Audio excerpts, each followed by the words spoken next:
إن الحمد لله نحمده ونستعينه ونستغفره ونتوب إليه ونعوذ بالله من شرور أنفسنا وسيئات أعمالنا من يهده الله فلا مضل له ومن يضلل فلا هادي له وأشهد أن لا إله إلا الله وحده لا شريك له وأشهد أن محمدا عبده ورسوله صلى الله عليه وآله وصحبه وسلم تسليما كثيرا أما بعد. En cette journée du 27 de Dhul Qiyada, à l'approche de la première décade de Dhul Hijjah, correspond au 16 juin 2023, l'année 1444 de la Hijra du prophète sallallahu alayhi wa alihi wa sahbihi wa sallam. Avant d'entamer le cours, je désire rappeler à mes frères le vertu de cette période dans laquelle vous vivez. Vous vous apprêtez, si Allah vous le permet, à entrer dans les meilleures journées du dunya. Les meilleures journées de l'année, c'est la première décade de Dhul Hijjah. Et quelle chance que de vivre jusqu'à cet instant. Il faut que vous ressentiez la faveur et que la première étape de la reconnaissance du shukr, c'est le fait de reconnaître la faveur qu'Allah nous a accordée, d'être conscient. La seconde, c'est d'en parler. Amma bi ni'mati rabbika fahaddith. Quant aux faveurs de ton Seigneur, parle-en. Combien de personnes étaient avec nous l'année passée durant cette décade et cette année ne sont plus parmi nous? Le fait que tu vives dans une période comme ça, c'est une chance qu'Allah t'a donnée. Une période au sujet de laquelle Allah Azza wa Jal jure dans le Coran. Il dit wal fajr wa layalin ashr. Je jure par l'aube naissante ainsi que par les 10 nuits. Abdullah ibn Abbas radiyallahu anhuma dit hiya ashru dhul hijjah. C'est la première décade de Dhul Hijjah.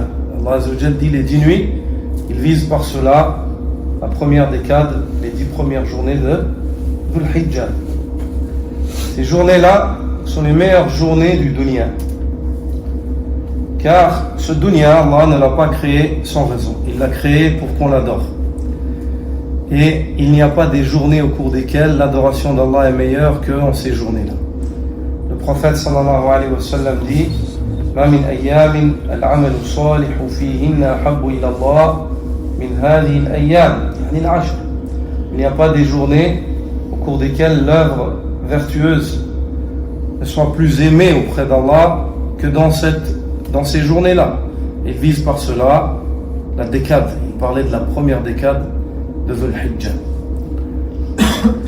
Ensuite, en second lieu, dans cette décade-là, il y a certaines choses qui se passent. Bien entendu, le pèlerin qui est au Hajj réalise son 5e pilier de l'islam et qu'Allah Azza wa Jal accepte des musulmans. Mais quant à toi et moi, qui ne sommes pas parmi les pèlerins, Allah Azza wa Jal nous a accordé des actes d'adoration par le biais desquels le cœur du croyant se voit consolé du fait qu'il ne soit pas proche de la maison sacrée avec ses frères ou sur Arafat en cet instant-là. Ces actes-là sont les suivants. À la tête de cela, le jeûne de la journée de Arafat, la 9e journée de Dhul Hijjah. Ce jeûne-là, Siyam Yawmi Arafat, dit le prophète sallallahu alayhi wa sallam, Ahtasibu ala Allah an yukaffira as-sanata allati qabla as-sanata allati ba'da. Le jeûne de la journée d'Arafat, j'espère auprès d'Allah qu'il soit expiateur des péchés d'une année précédente et d'une année à venir. Donc, prépare-toi à jeûner cette journée, informe-toi auprès de ta mosquée et de l'imam de ta mosquée quand est-ce Arafat. Alhamdulillah, tu ne pourras pas être pris de surprise car tu as 8 journées qui la précèdent. Donc, tu as le temps de t'assurer de l'entrée du mois et de connaître avec aisance le terme fixé de cette journée afin de te préparer à jeûner. Parmi les actes d'adoration durant ces journées-là, c'est le fait d'amplifier le takbir, le tasbih, le takbir, le tahlil, le fait de dire Subhanallah, Alhamdulillah, La ilaha illallah, Allahu Akbar, et ainsi de suite. Le prophète sallallahu alayhi wa sallam, lorsqu'il a évoqué ces belles journées-là et que c'est les meilleures journées pour faire des bonnes œuvres, il a évoqué d'une manière spécifique ces œuvres-là, ces adhkar, ces évocations. Il a dit فَأَكْثِرُوا فِيهِنَّ مِنَ التَّسْبِيحِ وَالتَّحْمِيدِ وَالتَّهْلِيلِ. Et amplifiant ces journées-là, le fait de dire Subhanallah, la glorification d'Allah, le tahmid, la louange d'Allah, et le tahlil, le fait de mentionner l'unicité d'Allah, le tawhid, de dire La ilaha illallah. Parmi les actes d'adoration par lesquels se distinguent ces journées-là, il y a le takbir. Le takbir, ayyuha al-ikhwa, le prophète sallallahu alayhi wa sallam ainsi que les sahaba le faisaient durant ces journées-là et durant les journées du tashriq. Quant à ces journées-là, elles sont suivies de 3 journées qui sont les journées du tashriq. Allah Azza wa Jalla a évoqué la première des 4 dans le Coran à 2 reprises, une fois d'une manière précise dans Surat Al-Fajr, on vient de voir, et une autre fois dans Surat Al-Hajj. لِيَشْهَدُوا مَنَافِعَ لَهُمْ وَيَذْكُرُوا اسْمَ اللَّهِ فِي أَيَّامٍ مَعْلُومَاتٍ, afin qu'ils témoignent des faveurs qui leur ont été accordées et qu'ils évoquent le nom d'Allah dans des jours fixés. Abdullah ibn Abbas dit Al-Ayyam al-Ma'lumat Ashir al-Hijjah. Les jours fixés sont la première décade de Dhul-Hijjah. Et Allah Azza wa Jalla dit dans Surat Al-Baqarah وَاذْكُرُوا اللَّهَ فِي أَيَّامٍ مَعْدُودَاتٍ. Évoquez Allah Azza wa Jalla dans des jours comptés, des jours comptés, dénombrés. C'est le 11, le 12 et le 13 de Dhul-Hijjah. C'est les journées du Tashriq. C'est les journées du Tashriq. Durant ces journées-là, du 1er de Dhul-Hijjah au 13, le takbir est un acte d'adoration qui est fortement recommandé. Ce takbir-là est de 2 catégories. Takbirun mutlaq, un takbir absolu. C'est-à-dire qu'il n'a pas un temps déterminé, précis ou un lieu. Tu le fais en tout temps et toute heure. Au point où les sahaba du prophète sallallahu alayhi wa sallam sortaient et le faisaient dans les marchés. Ils le faisaient dans les marchés. Pour 2 raisons. La première, car dans les marchés personne n'évoque Allah. Et la seconde, afin de rappeler à ceux qui oublient Allah, de se rappeler d'Allah. Quand les gens entendaient leur takbir, ils faisaient aussi le takbir. Ceci est propre au cas où la personne vit dans un pays musulman. Il ne fait pas partie de la sagesse quant à toi qui vis ici, dans un pays non musulman, de sortir et de proclamer le takbir comme ça dans les marchés. Tu risquerais de nuire plus que d'apporter du bien, et de faire peur aux gens plus que d'être une cause pour leur guider. Quant à toi, si tu es dans le marché, tu peux le faire à l'intérieur de toi, ou en marchant, en conduisant ta voiture. Allahu Akbar, Allahu Akbar, La ilaha illallah, Allahu Akbar, Allahu Akbar, La ilaha illallah. Takbir al-Mutlaq, il commence dès le coucher du soleil, par le biais duquel nous entrons dans Dhul-Hijjah. Ce dimanche-là, au coucher du soleil, ce dimanche-là, ce sera la 29e journée de Dhul-Qa'dah, du mois dans lequel nous sommes. Si la lune est vue, la nouvelle lune, le croissant lunaire, et qu'il y a des témoignages fiables quant à sa vue, lundi, c'est la première journée de Dhul-Hijjah. Cette journée, elle rentre quand? Dimanche au coucher du soleil, comme pour le Ramadan. C'est le même principe. Donc, à partir de dimanche soir, si lundi c'est la première de Dhul-Hijjah, à partir de dimanche soir au Maghrib, dès que tu sors de la prière du Maghrib, ou dès que tu entends le adhan du Maghrib, tu peux commencer à faire le takbir, en tout temps. En venant à la mosquée, en retournant chez toi, dans ta maison, et ainsi de suite. Ce takbir, c'est le takbir absolu. On le nomme ainsi, car il n'est pas conditionné par un lieu, ou par un temps, ou après les prières, ou X ou Y. Ce takbir-là, il s'étend jusqu'à la 13e journée avec l'entrée du Maghrib. La 13e journée, lorsque le Maghrib rentre, on rentre dans la 14e, il n'y a plus de takbir mutlaq. La deuxième catégorie de takbir, c'est le takbir muqayyad.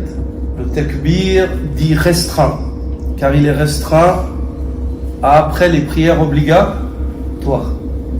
Ce takbir-là, il commence avec le fajr de la journée de Arafah. Il commence avec le fajr de la journée de Arafah. Quand on prie le fajr, la 9e journée, après la salat obligatoire, on commence à faire le takbir. Il continue avec chaque prière. Fajr, Dhuhr, Asr, Maghrib, après chaque prière. Salam alaikum, Allahumma anta salam wa minka salam. Certains savants voient que tu fais d'abord les invocations, d'autres disent non, tu fais tout de suite le takbir, puis ensuite les invocations tout de suite après, car tu n'es pas sorti du zikr. Tu n'es pas sorti du zikr. Donc tu dis Allahumma anta salam wa minka salam 3 fois astaghfirullah, ça c'est le plus juste, puis ensuite tu fais le takbir. Tu fais le takbir après chaque prière. Jusqu'à quand? Jusqu'au Asr de la 13e journée. Jusqu'au Asr de la 13e journée. Et pas au Maghrib. Pourquoi? Parce qu'avec le Maghrib, tu seras dans la 14e journée. C'est fini les journées du Tashriq. Est-ce que vous avez compris? Un dernier acte d'adoration que j'aimerais évoquer. En dehors de cela, tous les actes de khayr sont bien. Les œuvres vertueuses, c'est ce que le prophète ça m'a évoqué. Certains des pieux prédécesseurs se retiraient dans cette décade pour lire le Coran, prier la nuit, et ainsi de suite, comme ils le faisaient dans les 10 dernières nuits de Ramadan. Ils se retiraient, pas en groupe, mais chacun, chez soi. Parmi les actes louables et fortement recommandés et obligatoires selon l'avis de certains savants, il y a le fait de faire al-udhiyah, le sacrifice, de sacrifier. Celui qui en a la capacité, il lui est fortement recommandé de sacrifier. Ceci car Allah Azza wa Jal a évoqué le sacrifice sous la forme impérative. Il a dit Fasalli li rabbika wanhar. Prie pour ton Seigneur et effectue le sacrifice. Il s'agit ici de la salat de l'Aïd et de Nahr, de al-udhiyah, du sacrifice qui suit la prière de l'Aïd, la 10e journée de Dhul Hijjah. Ensuite, le prophète sallallahu alayhi wa sallam dit lorsque rentre la décade de Dhul Hijjah et qu'il dit فَمَنْ وَجَدَ سَاعَةً وَلَمْ يُضَحِّي فَلَا يَقْرَبَنَّ مُصَلَّانَا. Celui qui est en situation d'aisance et n'effectue pas le sacrifice, qui ne s'approche pas de notre lieu de prière pour l'Aïd. Qui ne s'approche pas de notre lieu de prière pour la prière de l'Aïd. Certains savants ont pris ces hadiths-là et sont partis vers l'avis qui penche vers l'obligation. Allahu a'lam, l'avis du Jumhur, c'est que l'udhiyah mustahabba, c'est que l'udhiyah est fortement recommandé. Mais il ne sied pas à un musulman qui a la foi en Allah Azza wa Jal et espère rencontrer Allah de délaisser cette chance de s'approcher d'Allah subhanahu wa ta'ala, car cette bête qui est sacrifiée témoigne en ta faveur Yawm al-Qiyam. Celui qui désire sacrifier, lorsque rentre la décade de Dhul Hijjah, il n'a plus le droit de se couper les ongles, de se couper les cheveux, de toucher, de s'épiler ou de se raser, de toucher à ses poils ou alors à sa peau, et ainsi de suite. Ceci, à partir de quand? À partir du coucher du soleil qui témoigne de l'entrée de Dhul Hijjah. Si dimanche, après le Maghrib, c'est Dhul Hijjah, jusqu'au Maghrib tu peux te couper les ongles, te préparer, mais après le Maghrib c'est fini. La question que souvent les gens posent, comment est-ce qu'on fait, vu qu'on ne sait pas en général si c'est le lendemain et on n'est pas forcément à la maison? La réponse elle est simple. Toi, attends-toi à ce que Dhul Hijjah ce soit le lundi. Prépare-toi à l'avance. Puis si ce n'est pas le lundi et c'est mardi, donc si le mois de Dhul Qa'dah se voit complété d'un 30e jour, alors à ce moment-là, tu seras déjà prêt. À partir de quand, ou plutôt qui s'abstient? Celui qui s'abstient, c'est celui qui a l'intention de faire le sacrifice. Le prophète sallallahu alayhi wa sallam, dans le hadith d'Umm Salama, dit إذا دخلت العشر وأراد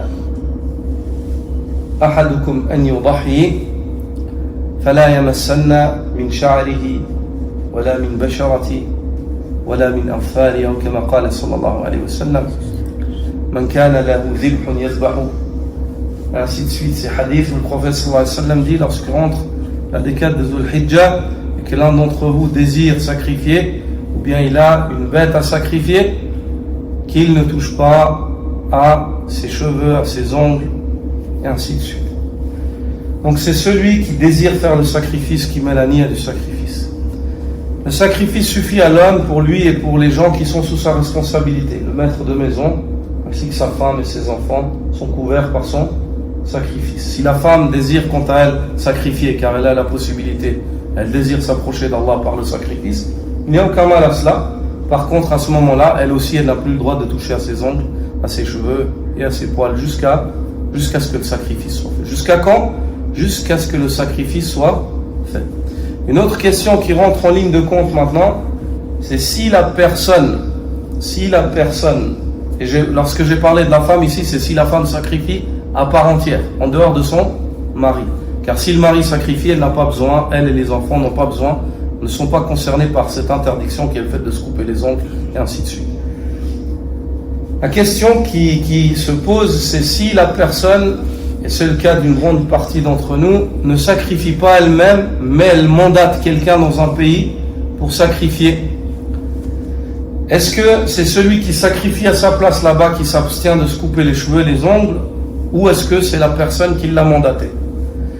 C'est la personne qui l'a mandaté, bien entendu, car c'est à elle que revient la récompense du sacrifice. Quant à l'autre personne, il a la récompense d'avoir aidé son frère à obéir à Allah Azza wa Jal, mais le sacrifice ne lui est pas compté comme tel. Ce n'est pas lui qui a eu l'intention et qui a dépensé pour ce sacrifice. Il n'a fait que réaliser cela.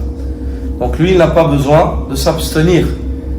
On vous donne l'exemple d'une personne qui serait pauvre dans un pays X et qui sacrifie une centaine ou 200 bêtes, alors que lui, il n'a pas les moyens de sacrifier. Il n'a pas les moyens d'acheter un mouton et de le sacrifier. Mais il sacrifie car il est mandaté par d'autres personnes. Cette personne-là, elle n'a pas besoin de s'abstenir de se couper les cheveux ou les ongles, car elle est mandatée. Et ce sont ceux qui l'ont mandatée qui devront s'abstenir, quant à eux, de se couper les ongles du moment où il rentre la décade de Dhul Hijjah, juste Allahu Ta'ala A'lam. Et nous revenons à notre cours.